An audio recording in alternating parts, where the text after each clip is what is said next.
welcome back to the Corrective Culture Podcast. Here today with Darren Manser. Hey, is that it? Doing, boys? Just Manser, man. Manser, sorry. Manser. Oh, to be sure, welcome. It's lovely to be here. I know what I'm saying. He's Irish. So we just started off today.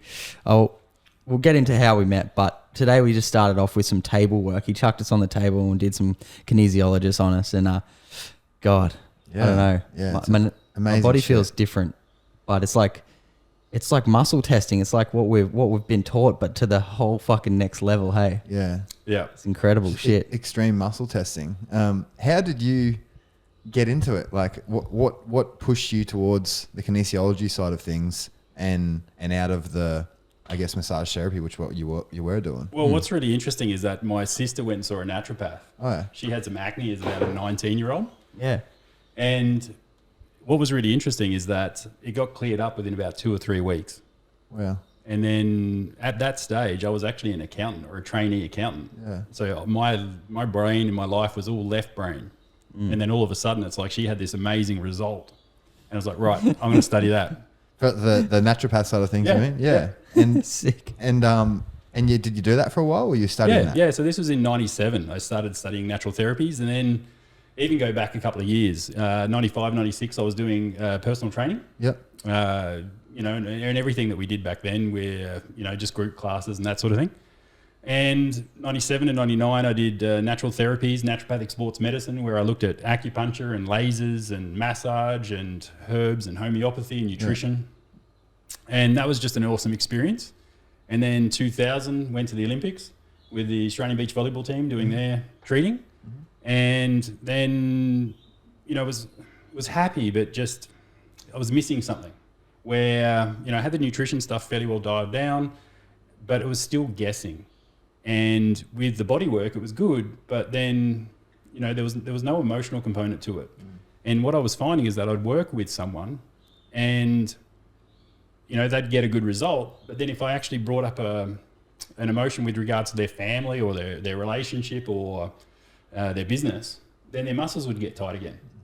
So then it was like, crap. So it's like I've just done a phenomenal physical treatment on them, but they needed an emotional treatment. Yeah. That's and so everyone sort of knows that there's truth in it too, you know what I mean? Because it like when you just checked me before, right, and just put one arm on my shoulder and then asked me a couple of questions, I couldn't believe how much weaker it was when you gave me the finger. Yeah. So you just, he's like, he put one of my arms up, let me pushed on it, and it felt strong, right? And then he gave me the finger, and then it just collapsed. And I could feel it though, like you could feel how it immediately changed, even your temperature or something. You know what I mean? No, it's true. It's true. So you think about it, it's like we've got all these different reflexes in our body. So we can do a lie detector test because it changes our pulse rate when we lie. Yeah. Well, there you go. That's such a good way of putting it. And also too, our pupils will dilate when we're telling a lie. Yeah. So sales people back in the day, they'd actually look at your pupil to see whether you were telling the truth or whether you're lying or whether you're into the sale or not. Yeah, wow. So, and then with muscle testing, what we're doing, so anytime you hear ology means study of. Kines is movement. So if you hear kinesiology, it's the study of movement. If you hear cardiology, ology is the study of, and cardi is the heart. Yeah. So with kinesiology, I study the movement and we identify what you can do and what you can't. And what you can't do, then we then find out what the solution is to assist you. So what was the first step you took though, like out of the massage therapy, like out of naturopathic medicine, like straight into this side of thing? Like, was it one moment, you know what I mean, where you realized I was going to do this? Or well, it's quite interesting. So back in about 2002, I met a girl from the Gold Coast. I was living in Adelaide, did the long distance relationship thing, and it didn't work out. But the beautiful thing with that is that without sort of meeting her, I wouldn't have come across kinesiology. And I've got a daughter with her down the Gold Coast, which is awesome. And through our meeting, she's also a naturopath, but through our meeting, there was a mutual naturopath who was further up the tree than I was from a well-being perspective.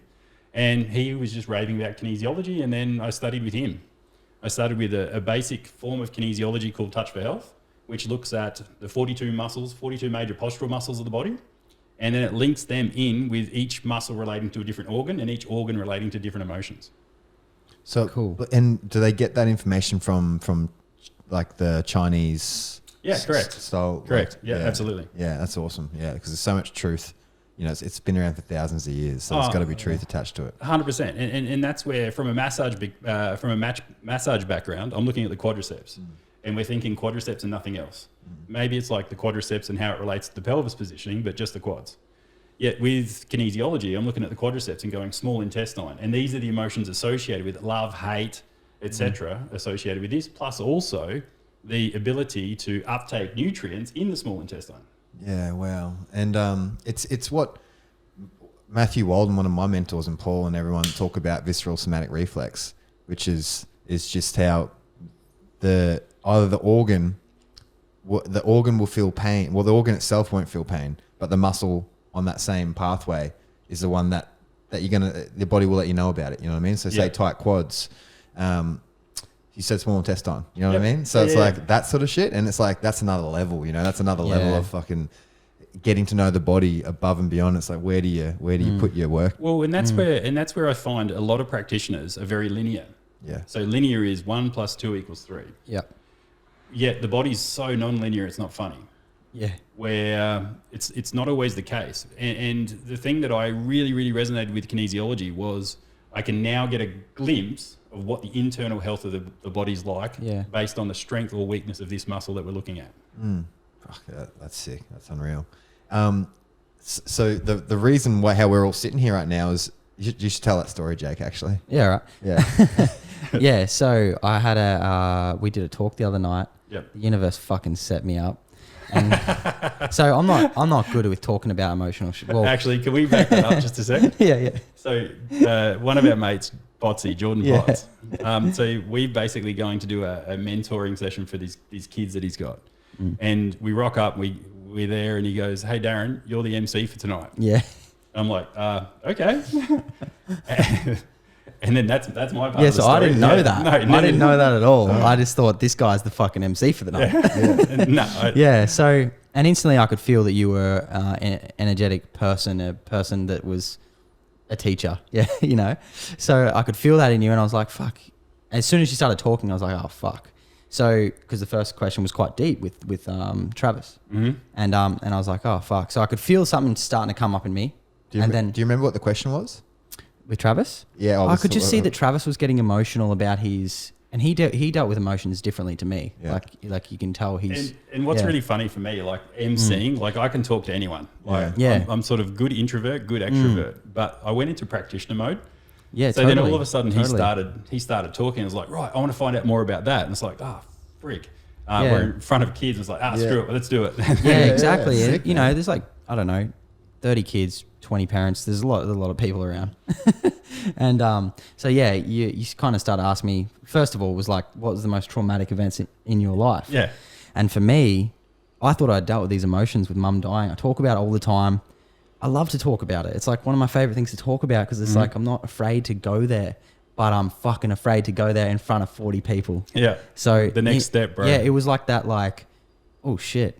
Oh, something's coming up. Hide it, get it down. And then I just was like, I could not speak. And I was like, fuck, all right, this is intense. I'm having this emotional, crazy moment in front of all of these people. What are they going to think? I'm going 100 miles in my head. And I just said to myself, I was like, all right, I'm having an uncomfortable moment. I'm going to have to be vulnerable here and say that I'm having an uncomfortable moment. So I said, because it was in front of the kids. The whole premise of it was basically to be honest and be vulnerable as a male. Insert this bloke. Yeah, perfect. Yeah, for sure. And it just all came up, and I was crying in front of everyone. And that was you know, I only met you that night. Yeah, there was no one there I knew other than the, you know, like probably three or four people. Yeah. So I was really uncomfortable, but fuck me, what a growth experience. I can't tell you, since then, I'm such a better human. Really? Yeah, because like I'm not afraid. Yeah, cool. I want to delve into that more now. I want to fucking cry in front of 1,000 people. Yeah. Because fucking who cares? And you know what's really interesting is because you're willing to do that now, you probably never will have to. I know. 100%. Wow. Yeah. Yeah. It And- was And what was really cool crazy. there too is like, so they've got all these parents there, and then all of a sudden it's like, you know, he's having a cracking experience. And I was like, right, is there any mothers here? And there's like this one lady's put her hand up, and I said, do you mind if you come out and represent all mothers, especially his? Yeah. And it's like, yep. And it's like, can you please hug him? And she's like, that's all I wanted to do. Yeah. And she gave me a hug, and it was such a warm, It was awesome. beautiful hug. It's like one of those things like where you have a conversation with someone that's so fucking deep. You just met them, and then like I hardly exchange words with her, but then you're saying goodbye, and you're like, well, all right, see you later. Like it's like see you next time. Like Yeah, it's so cool that all those kids saw that too, and especially this like male archetype, gym archetype, you know, tattoos and bodyboarder thing. Well, I said that to myself. I was like, this is great for the kids to see this, but I honestly felt when they were asking questions at the end, I felt so tiny. I felt like they're not going to ask me any questions. I got nothing good to say after that. I was like, they think I'm weak. They think I'm weak. I was. Even the next morning when I woke up, I was like, I'm fucking puny. Really? Oh man, I felt it was hard. Yeah. But like Yeah, now you that told I've me had some about it. time to go through it, and I knew it was a profound experience. Yeah. It's great now. Yeah. And that's for me is like, that's the ultimate truth of a human. It's like, you know, because we bonded over, like my mum passed in January this year. Yeah. And you know, in Buddhism, they say you'll suffer in direct proportion to the amount of attachments you have. Yeah. In Christianity, they talk about you'll suffer in direct proportion to the amount you haven't surrendered to God. Yeah. So then in that instance, like I was suffering and in pain for the inability to speak to my mum on the phone. Yeah. Then I was in pain for not being able to have another one of those conversations. And then what came up within me is that all the conversations that I've ever had with her, and I fobbed her off because I was busy. It's like, fuck, I wish I could have just one more shit conversation with her. Like just one more, mum. Yep. Well, I do that now with Dad. I ring Dad, and the other day I had 5 minutes, and I just rang him and I said, hey, fucking miss ya. Yeah. You know, because why not? 100%. And one of the interesting things too is that with lifelong partners, so they were married in, I think it was 47 years, 48 years of marriage. And there's so many stats associated with within 12 months of a partner dying, the second one would go. Yeah. So I've just actually said to my dad, I went, right, are you dying within 12 months? So sick. Yeah. Yeah. And you just put it on him. And now all of a sudden it's like, right, he's going to do everything he can to prove me wrong. Yeah. But so- it's like, wow. you need to find another reason. Yeah, You fully. need purpose, man. Yeah. Exactly. And that's what I find is one of the keys of life is intention. Like, what's your intention? Fuck, So it's like every single thing we true. do, it's like, why are you doing it? What's the intention behind it? Yeah. So even when we're doing body work with you guys before, I'm releasing this point, I'm rubbing this point, and I can say intellectually, this is what I believe I'm doing it for. But at the end of the day, I've got no friggin' idea. Yeah. So then whatever the reason is logically and illogically and spiritually and physically and emotionally, may it be surrendered. Yes. So it's almost like you're asking your soul to connect with our soul and get correct answers. Correct. Yeah. Yep. So it's more metaphysical than physical. 100%. 100%. Sometimes you get, I know it always won, but sometimes it's like we just get, I feel sick sometimes because I'm just like, fuck, just get out of the way and let the fucking universe work, you know? Yeah. It's crazy. And that's the classic scenario. Like we've got a beach down here in Caloundra called Walcock Beach, and like tide comes in, tide comes out. So let's just say the tide's going out to the ocean. So we all jump in the water, and I'm dumb. So I swim into the current. You two guys are just switched on, and you just float. And I get down there, and I'm a bit puffed. And then we go back up, and we jump in again. I'm like, righto. So I'm going to swim my ass off. You still end up at the same spot. So then the third time around, I start to learn, and all of a sudden I'm sitting in the water with you guys doing nothing. We still end up in the same location, but this time I'm not puffed. Yeah. So it's like, I think life is a lot like that. Sometimes we try and force the square peg into the round hole instead of just allowing it to happen and allowing it to unfold. Like, you know, the thing for me is like taking inspiration from many, many different things. So one of my favorite quotes in the Bible, it says, trust in the Lord with all your own heart and lean not on your own understanding. Like, it's one of my favorite things of all time because it's like, you know, we know where the heart is. We know what trust feels like. Yeah. We know where the head is. So it's like trust in your heart and lean not on your own understanding. So when in doubt, have more faith and trust Yeah. in whatever that is for you. Yeah. That's in the car this morning or maybe yesterday. I was listening to Wayne Dyer's 100 Rules for Life. Oh, I love Wayne. Yeah, he's the man. Yep. And when I listen to that. If you got Audible people listening, good book if you ever want to like just unplug. Like I didn't feel like listening to a podcast. I didn't feel like listening to a audio book that I had to like really think about. You know what I mean? I just wanted just him to rattle like blessings in my ear, basically. That's sort of calm. How feeling. sick's his voice too. Yeah, I he's know. beautiful. And he was just talking about like exactly what you said in his own words. Like he put an analogy of your spare house, your beach house, whatever. I know not everyone can relate to that, neither can I. But that's what he said anyway. And how your missus is letting someone stay there instead of renting it out, and you could be making this. And he goes, it's not better for you, and it's not in plan with your thing, but you got to just let that happen and you're not benefiting financially, but you're getting sustenance from the universe because you're helping someone. Yeah. Or he goes, just let it be. It'll always, if you can't control it, then don't. You know what I mean? Or is that even the right word? Oh, no, but fuck. Yeah, well, I got a mate who's gone through some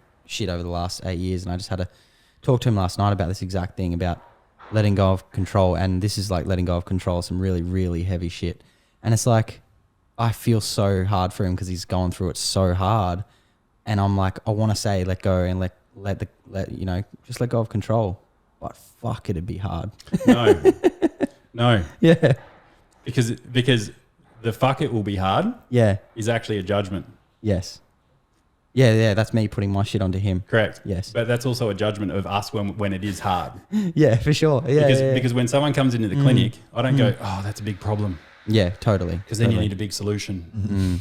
So it's like just all I do is I just simplify it. It's like, I find out what's in my wheelhouse and I do that to the best of my ability.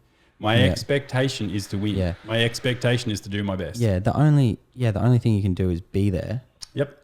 And be present. 100%. And of course, that's my projection. And the best thing you can actually do for him is love him. Yeah. Because one of the things that I find is that no matter what the problem is, and we can give it a name, and whether it's a person that's gone to jail or whether it's a person that's had relationship issues or death in the family or financial stress or what, doesn't matter what it is. Because that's all the pieces on the board. And the game's changed no matter what. But the trauma that we have, it's stuck in the body. So normally what I'll get a person to do is to check in. Feel the body. It's like, right, I think this is a trauma. Don't think, feel, motherfucker. Yeah. Fully, it's like, where do you feel it? I feel it in my heart. Cool. Then in the heart, that one feeling is thousands and thousands and thousands of thoughts that have accumulated over time.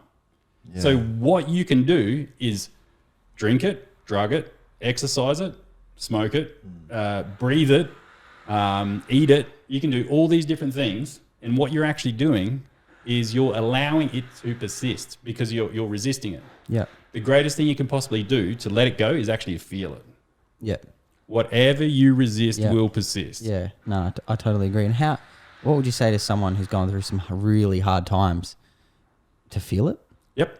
But how do you consciously feel it? You have to, because it's buried, right? It's an emotion. Maybe not. If you can actually name it as a feeling, it's like, you know what, I'm upset with you. Yeah. I'm not, by the way, but, but I'm upset with you. So then if I actually say that, it's like, okay, cool. Yeah. But where do you feel it in your body? Well, I don't feel it in my body at all. Okay, that's not true. It's more of a logical thing than it is an emotional thing. Yeah. So first thing, any energy center. Right? Exactly. So first thing is like you have to feel it in your body somewhere. Now, it could be meridian, it could be a chakra, it could be a muscle, origin, assertion, organ. It doesn't matter, but you feel it somewhere in your body. You don't even need to identify what it is. Just feel it. So, for example, when Mum passed away, it was too big of an issue to actually feel in its entirety. Like I attempted to, but it was overwhelming and I just lose my shit. Yeah. So then in the end, it's like what I did is the first thing I did was actually let go of my phone. You let go of it? Yeah. So the issue with the phone was basically seeing my mum's number and the not seeing my mum's number. Yeah. So that was a big enough thing for me, but small enough that I could actually do it. Play a game, you can win.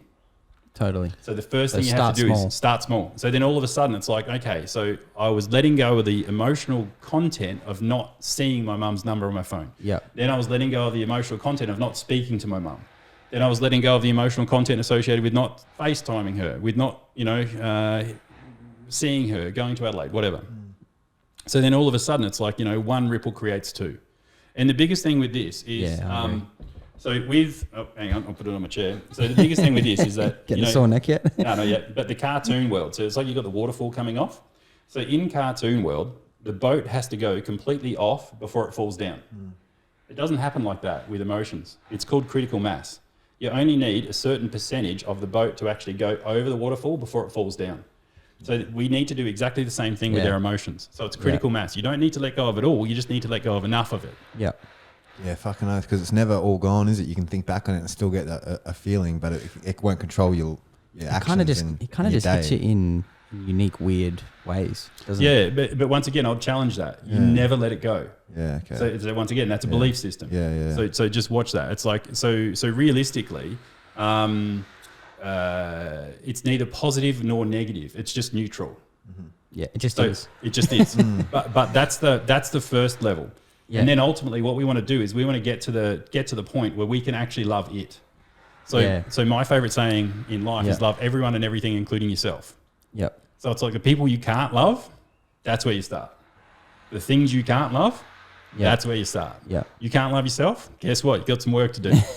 Yeah. Yeah, man, that's Fuck. that's some gold right there. Just little. Yeah, let that sink in, listeners. Yeah. Dong. Yeah. No, that's great. And how do you love yourself? See, that's a good question too. And once again, it's I love everything about me. That's too big. Yep. Start with your toe. Yeah. Yeah, I hate my toes. Yeah, and see. Yeah. My little dick? No. Actually, not really. No. But yeah, fuck. Yeah. I don't think he heard me crack that joke. Oh, did you say that? Oh, right. I feel like I need to say it Yeah, now I just to didn't even hear just you to say fit that, in. dude. Now that sounds so bad. I was reading your joke. I'm That's just what it's all gonna about. hang on. Doodle. Yeah, man, fuck. that is good. What was your steps? What was your biggest, for you, Jake, your biggest step in healing from your mother's, part of the process where you felt almost a bit better? Do you remember anything like that? Where it's like, fuck, this is happening. Probably even as bad as it was at the time, seeing a psychologist in Perth. Yep. Because it came out as anxiety, depression, panic disorder. And I had no idea. Well, I did know why deep down, but I wasn't ready to go there yet. Yeah. Yeah. So feeling it was probably the thing. Feeling it. Yeah. And I went And so to just on that before you go on. So anxiety Yep. and depression Yep. and like generally anxiety and fear go hand in hand. Yes. So in Chinese medicine, the anxiety and fear relate to kidney. One of the major kidney muscles is psoas muscle Yep. and upper trapezius. Yes. So then I would say to you, have you had, when you were going through that in particular, back pain, neck pain? Yes. Massive back pain. I broke my back. Boom. Yeah. Hang on. Can I just... No, I won't drop it. Yeah. So, and I knew that was linked for sure. Now I know 100% it was a link. So I got a spondylolisthesis, L5S1. L5, yep. Yeah. So yeah, base chakra, fear, red. Well, Like- and you think psoas pulls anteriorly is going to pull a spondylolisthesis Yes. Correct. into its symptomatic position, really. Yeah. I had a massive pelvic tilt and also a shift of weight by like, I think it was like 14 kilos or something. Really? When an I atlas, first, yeah. my atlas was Yeah. way out. So yeah, there was heaps of shit going on in my body, which was just my emotions coming out of my body. And yeah, more so what I feel like I want to say is face that shit. Cause like the other night with the seeing all the people there and being afraid, that was part of that whole journey, still healing from it. So like feeling that and just being okay to say, this is me, I'm vulnerable. And I still have some work there. I watched the footage of it. Yep. Because Nicola filmed it and really? I couldn't watch it. I was just like, I fucking hated seeing myself crying and I deleted it and I'm ashamed of that. But I did because I'm afraid that someone will see it and see me fully soft. And then when I went to bed, I was like, why the fuck did I delete that? What's going on there? There's more stuff like that. So when you say I'm ashamed of deleting that, shit, I've gone into practitioner mode again. Yeah. Yeah, it's good. Nah, Because I it's like like one of my mentors used to always say, you listen to a person long enough and often enough, they'll actually tell you what the problem is and where it is. Yeah. So you said ashamed. Yes. So if you actually tune into ashamed now, can you still feel it? Not so much. Okay, good. So is that a yes or no? No. Okay, good. Yeah. So then you've dealt with it. Yeah. Full stop. Enter new paragraph. Yeah. Why did I delete it though? Doesn't matter. Seemed like a good idea at the time. Yeah. And see, all of a sudden, it's like, we go in and attempt to psychoanalyze and do all these different things. Does it add to your life right now? No. Okay, let it go. Leave it in the past. It's gone. Right. And now, how much clearer do you feel just now in this second? Yeah, I feel really clear right now. I do feel something in my solar plexus. Yeah, good. Yeah. So, and the key there is he said, I feel really good right now. Yeah. And then all of a sudden it popped up. Definitely. So it's okay to say, I feel good. I Full feel stop, good. enter, new paragraph. Yeah. So- I know, and fuck, words are everything. Words are 100%. bodies. So go back into the solar plexus. Yeah.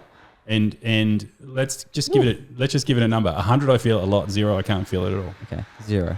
You can't feel it now. No. Okay, sick. And once again, if you feel it and it's 70, just feel the fucking 70. Yeah. What does it mean? Nothing. Yeah. And once again, it's like we attempt to make it so complex. Yes. And even with muscle testing, we can go in and identify, is it heart chakra, is it heart itself, is it the solar plexus? We can go through all that. But more often than not, I think just keep it simple. Healing is so simple, it's not funny. Yeah, spirituality is so simple, it's not funny. What we do is we overcomplicate it. Yeah, I agree. And you see everyone doing that. You see everyone being extreme with it. Yeah. Well, you see people feel it at funerals. Yeah. Yeah. And it made me realize, because I was like, fuck, like, when people die, I was like, I don't want to go to a funeral. But when you go there and you're just bawling your eyes out, and at the end of it, you're like, you're feeling so much better. And you realize, man, I probably would never have done that. Yeah. I never would have done that at home. Exactly. And what's really interesting too is that the crying is actually in the metal element in Chinese medicine. It's lung and large intestine. Okay. And so in the 5-element theory, fire is the grandmother of metal. So at my mother's funeral, my dad spoke, bawling, sisters spoke, bawling, and then everyone's just, struggling. So I'm like, shit, I've got to do something funny here. And that's my sort of default. Yeah. So then, all right, hop up and I go, thanks for warming up the crowd. That's everyone, a fucking good one, eh? Everyone loses their shit. And then it's like, righto, back on track. Yeah. I'll be using that at one stage of my life. Yeah, I mean, play and laughter is like something that just breaks it so much. Well, it does. Yeah. And it's one of those things too, where it's like, the more we have fun, and we learn by accident. And that was one of the biggest things. Every time I teach, it's always like, I want you to learn when you don't even realize you're learning, because it's just so much fun and you're just playing. Yeah. Fuck yeah. That's what we were learning today with Dyer, and it was, time went like so quick. Yeah. It did It was go just quick. fun, hey. And that's a total flow state, hey? Yeah. Yeah, And that's how you learn, right? The best. And it was like nothing to write down. I didn't need a pen or a No. paper. You know what I mean? It was like, it wasn't me taking notes, but I was Yeah. still taking notes. Like, Well, and that's the thing, in Alcoholics Anonymous and those groups, they say you learn it get it by osmosis. Like literally present yourself to the person with a higher energy field, and it's in your aura. You never ever lose it from your aura. So it's like you just pick it up, and that was one of the things with kinesiology. It's like I never had to learn. Like it just all of a sudden it was just like I knew that in the original Touch for Health book, the kidney and psoas muscle was page 64, and I could actually see the picture on the left hand side with the dude with the receding hairline and where the reflexes were, and it was just. For some reason I just got it. yeah, well, that's your thing, man. You found your 100%. passion, you found your path, and that's it for fucking everything. That's it it. for everything. That's That's like it. when I'm learning about, spinal pathologies, it fucking stays in my head pretty quick, and I because I don't know why, but I just enjoy it. I didn't enjoy it when I was young, but maybe I did and I didn't know it. You know what I mean? And Dad was a Feldenkrais guy, getting me. Was he? Yeah, hard. So that's what started it all for me, right? But I was never into Feldenkrais. But then all of a sudden, people that I'd mentors that were in the field were into it, and it made me look at it and things like that. But now I'm obsessed. You know what I mean? I'm obsessed with anything to do with it all. Well, and it's really interesting too. It's like I think part of our condition as being a human is that we don't accept what our parents give us, even if it is brilliant. Yeah. I look at the stuff that I do and I think it's pretty cool, and I help a lot of people. And I'm really interested to see which one of my kids just goes, you know what, Dad, that's full of shit. Or which one of my kids go, man, I want to learn more. Yeah. I'm really interested to see how they interpret what I absolutely love as a passion, and see whether they love it or not. Yeah, isn't that funny, hey? I was watching the Tony Robbins, I can't remember what it's called, but something on Netflix, and this young girl pops up and talks about her dad who's a drug addict and all these things wrong with him, and he was like, but what if, and he in the stage fucking nearly made me cry, and he was like, What about what the are good all the stuff? things that the good stuff, like Yep. what about being the man that that you still, no matter how much he was doing, he still loves you, he's still got this guy here that loves you no matter what, and all this stuff. And I was like, fuck, that's just everything. Okay, you How gotta look good at is you that gotta look shit, at the man? good side of everything, because that's what else Absolutely. you got to do. You know. Yeah. Yeah. And there's a German philosopher called Spinoza, and he said no matter how thin you slice it, there's always two sides. Yeah. Yeah. Yeah. That's so good. Yeah. Spot Yeah. I on. love these little fucking sentences. I love it. I know. Yeah, you can just stick conceptual truth, man. That's Yeah. all it is. Yeah. Yep. Yeah. Yeah. And that's where I just similar but different, like with consciousness. So it's like I feel good when I hang around good people. So I'm up on the wave. Then I hang around bad people. I feel bad because I'm down off the wave. And then I hang around good people and I'm off the wave. So my little cartoon mind is basically saying, right, spirituality is my happiness isn't determined by the people I hang around. My spirituality is like me being in a helicopter above the waves, and I'm not affected by whether the wave's high or whether the wave's low. Yeah. I'm not affected by whether the people around me are positive or negative. I'm just able to be there Yeah. and share as much love and care and compassion as I possibly can, Yeah. and That's assist great. them in their journey. Yeah. Totally. That's the goal, isn't it?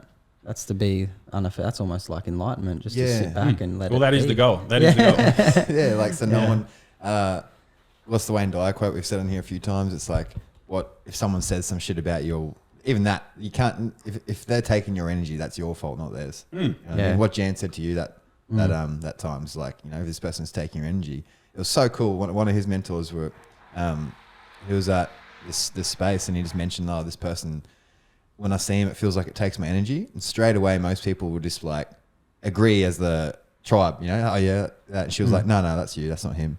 And she didn't, and it's like, well, that's your energy, like almost like Yeah. like it's obvious, like you're a grown man, like control your energy. Yeah, you know yeah, what I mean? yeah, And exactly. that's rare, you know, Yeah. it's very rare. But And- fucking spot on. Yeah. Well, what's interesting, another level above that is like control your energy. Absolutely. But then you still need to cleanse your house. You still need to wear a chakra and a crystal. You still need to protect yourself and all that sort of stuff. What happens when you just trust that you'll be okay?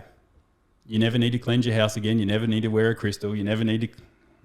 Yeah, that's it. Eh? That's Right. that's the top. isn't Right, it? right. Yeah. So then all of a sudden it's like, you know, and being a healer, there's many people in many different regards where it's like, you got to look after yourself. You got to heal yourself. It's self-care. Cool. But ultimately it's like, I know I'm good. I know I'm looked after. Like there's a knowingness with a capital K, not a lowercase K. Yeah. And then when there is a knowingness, then you don't need to partake in these other rituals. Yeah. Because then you're putting your faith and the trust in the ritual, not in the Self. inherent self. Yeah. Yeah. What comes to mind there is though, what about the body? Mm-hmm. You know, sometimes if we trust too much in the metaphysical, we don't give to the body what it likes to thrive. Agreed. But and once again, it's like the body is absolutely a vehicle that we use, and we it's not must, because that implies a bit of force. But it obligated isn't quite the right word too. Yeah. But it's like we want to treat the body like a pet.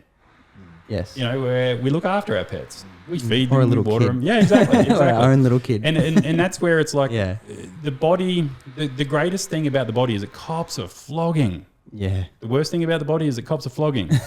And the reason is that most people don't have disease and dysfunction until they've been stuffing up for 20 or 30 years, Yes. if not more. Yeah, I agree. So spot on. Yeah, and that's where it's like, you know, you guys do a phenomenal job with your protocols. Thank you, sir. Yeah, and being able to help people. Like it's legit. And I think too, it's like one of the things with the body, it's like you want to have a program that you can use and just forget about. Just plug it in and play. Yeah. Because the ultimate thing is not about the food that we eat, but it must be bloody nice because we're here for an experience. Yeah. But the ultimate thing is, how can I experience more? Yeah. Because then when I observed the body of my mum, it's the body, it wasn't my mum. Yeah. So there's a massive differentiation. We normally as a species go, my back's sore or I'm sore.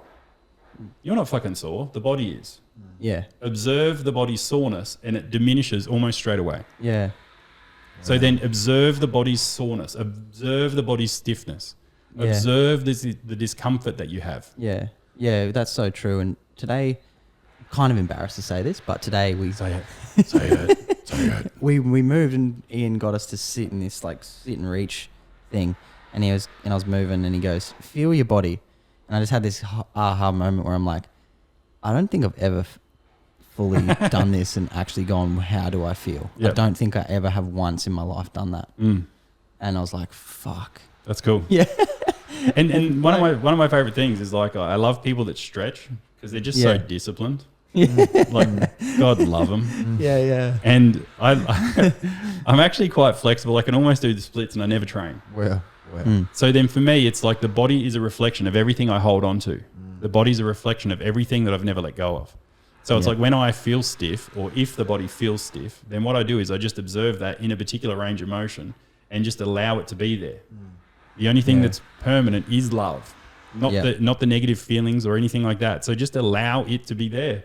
And it's like, you know, once again, get to the point of slight discomfort and just observe and just witness.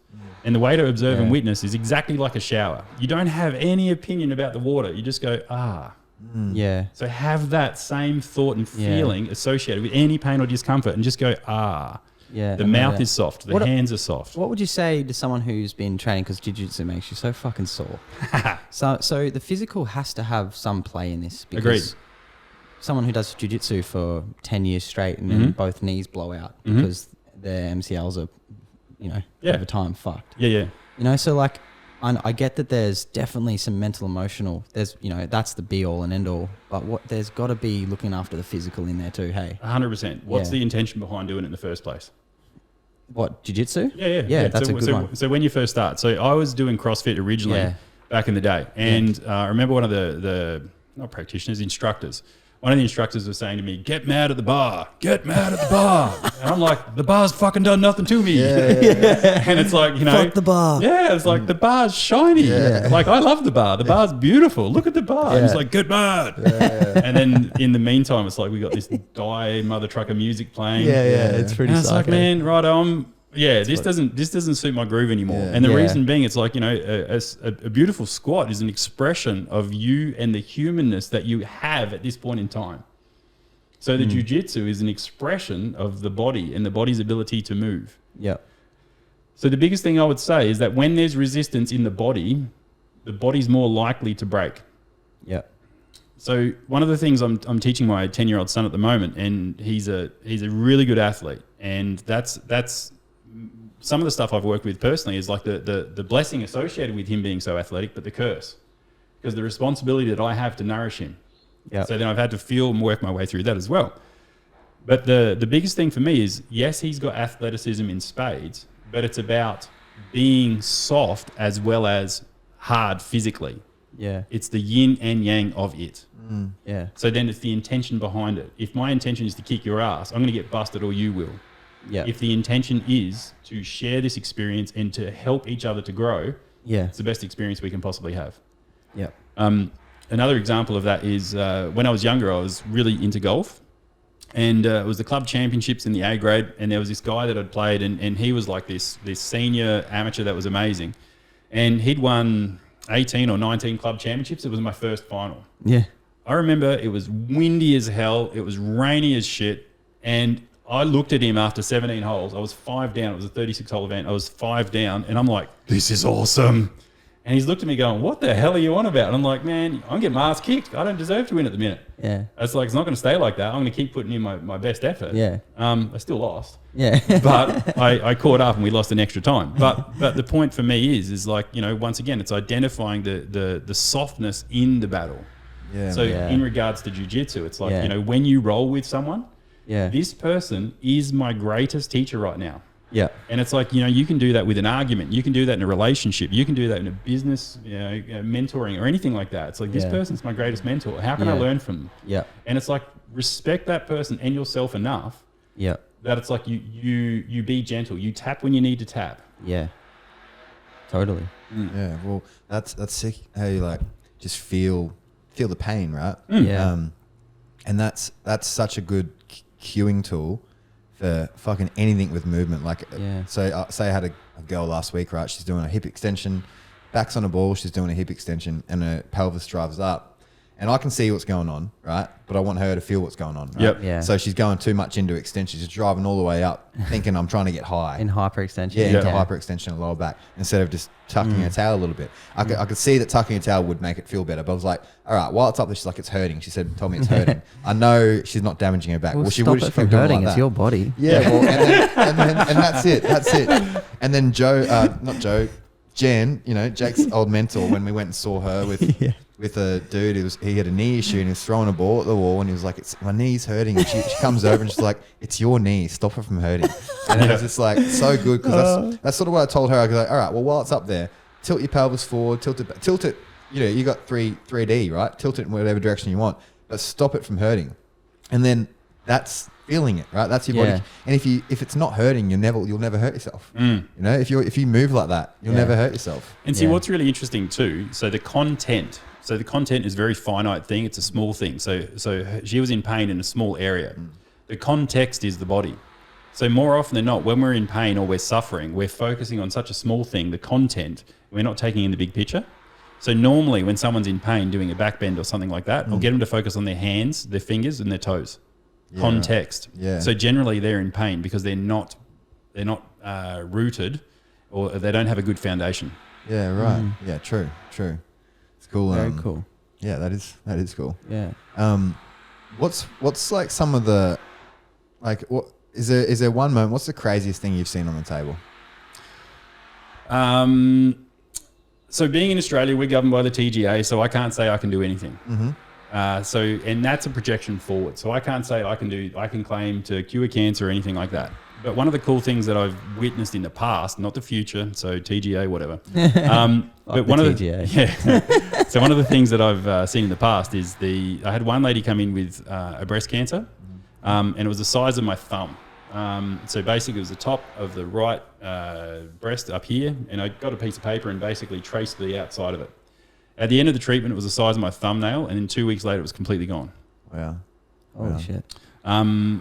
You know, that was a couple of years ago. I had so many people with back pain that actually one surgeon rang me up and said, "You motherfucker, you cost me 35 grand. I'm like, "What? Who are you?" And he goes, "Yeah, this guy's pulled out of surgery. He came to me the day before his surgery just as a, you know, what the fuck." With one treatment, we got him out of pain. And the surgeon was blowing up about that? Yeah. What a sick bastard. Yeah. Oh, was he actually, or was he just sort of saying good job? No. Literally blowing up deluxe. Yeah. Well, yeah. And then just recently, like yesterday, I got a text message from someone. This lady came in with a potential thyroid cancer. She was getting a second biopsy of it. The first one came back cancer-ish, but we want to get another look. Yep. And what's really interesting is that you think about a kid's seesaw down the park. The adrenals and the thyroid are at either ends of the seesaw. So the adrenals control the thyroid. The thyroid is a reactive gland. So the adrenals control the thyroid. The thyroid's the adrenals bitch. Yeah. So then basically the adrenals will go up or down, and then the thyroid will go up and down as a result of that. So she was stressed out of her head. Adrenals. So then all of a sudden she was stressed out of her head. She was trying to get pregnant, and she had a thyroid issue. Yeah. Guess what? Couldn't get pregnant, thyroid issue. So all I did was work on her stress response. All I did was help her adrenals and identify every single thing in her life that she had a stress response to. She sends me a text message, and I have only seen it once.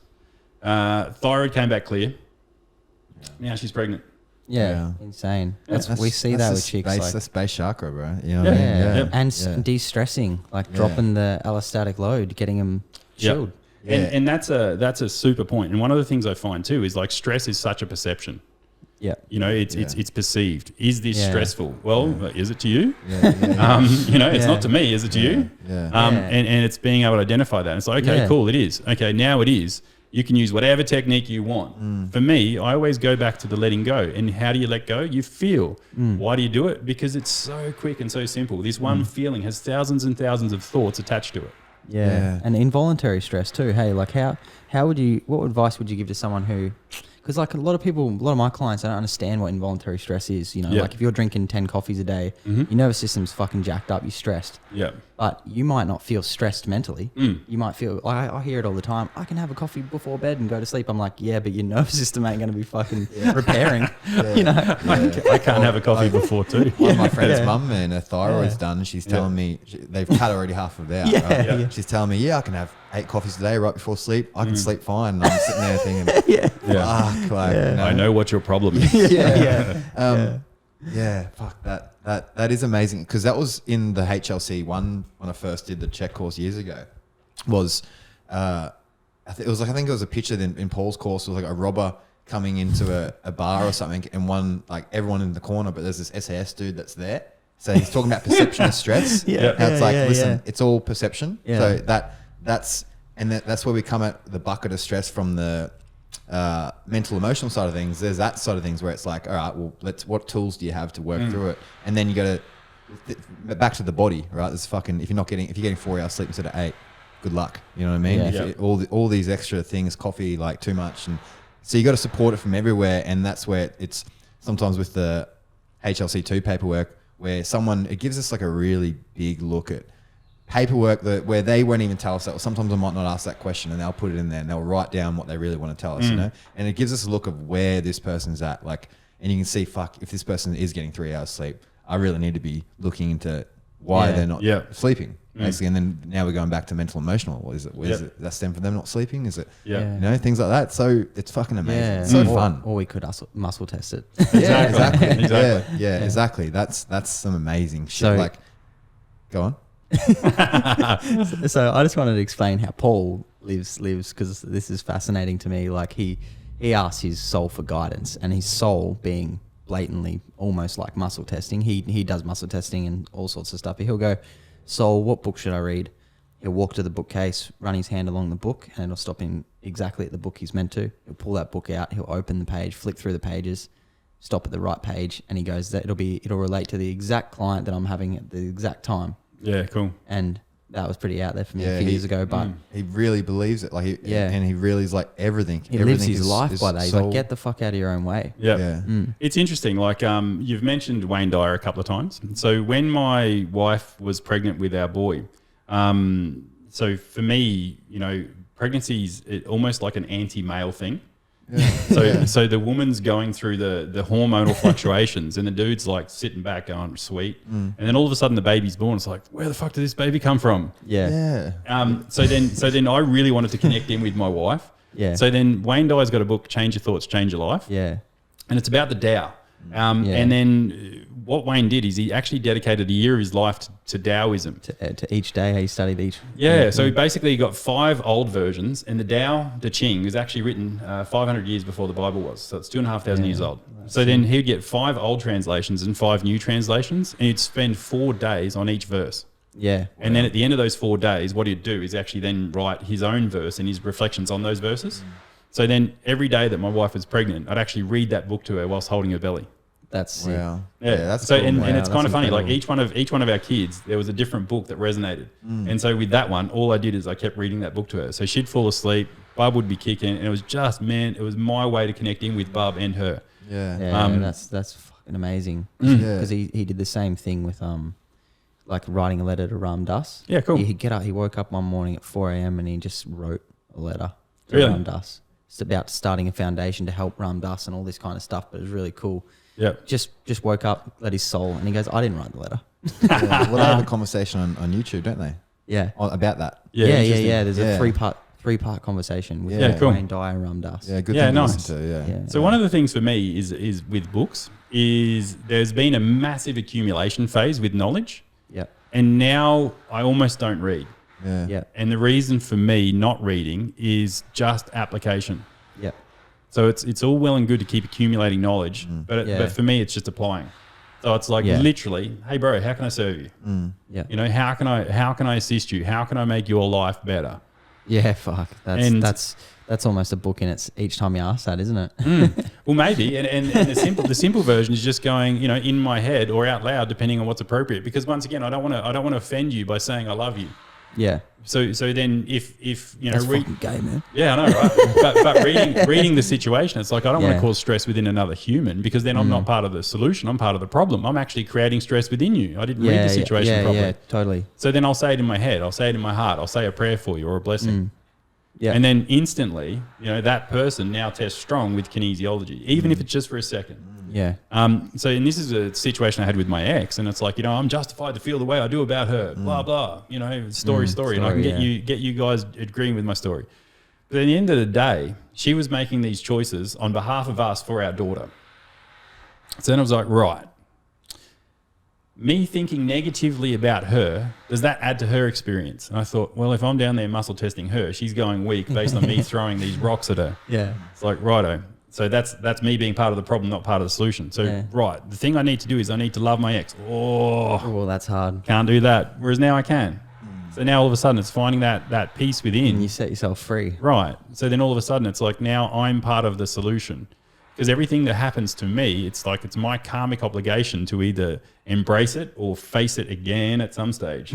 Yeah. You'll just attract the same partner if you don't heal from that. Exactly. Yeah. I had a few of them. Yeah, it's like all I was thinking was just like, your head just popped up and as you was talking about that, it's like, and I was thinking, hope he's listening. Yeah, no, I am fucking listening. I'm still fucking pissed off. Yeah. Let's just move some shit and get you lying down. Yeah, lying down on the table in a muscle test. How does that make you feel? Yeah, well, like wrap it up, eh? But we don't die from a snake bite. We die from the venom. That's Wayne Dyer. Hey. Yeah. Nice. So you let it sit inside you long enough, it'll kill you. Yep. Yeah. And my biggest thing, like I've said before, is love everyone and everything, including yourself.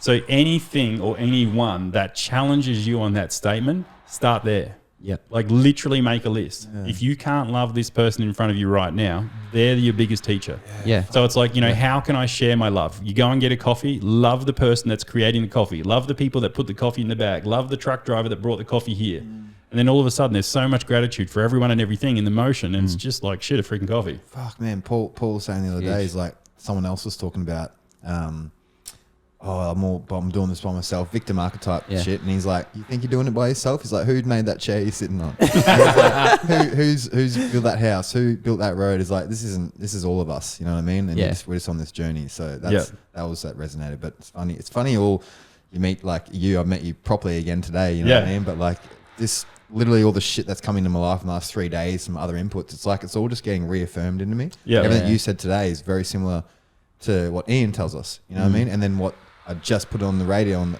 on that Wayne Dyer thing. You just said that Abraham Hicks thing I was listening to last night. It's just like sort of same truths, right? Yeah. It's told in a different way, but either way, all these people have still come to the same truth. Yeah, sharing love. That's older than the Bible. That's it. Yeah. So my biggest things is thank you very much, boys, for this opportunity, for having a bit of a chat. And everyone that's listening or watching, anything that you're struggling with, I pray you find the solution. Yeah. I pray you find that peace and love that you're craving for and the connection.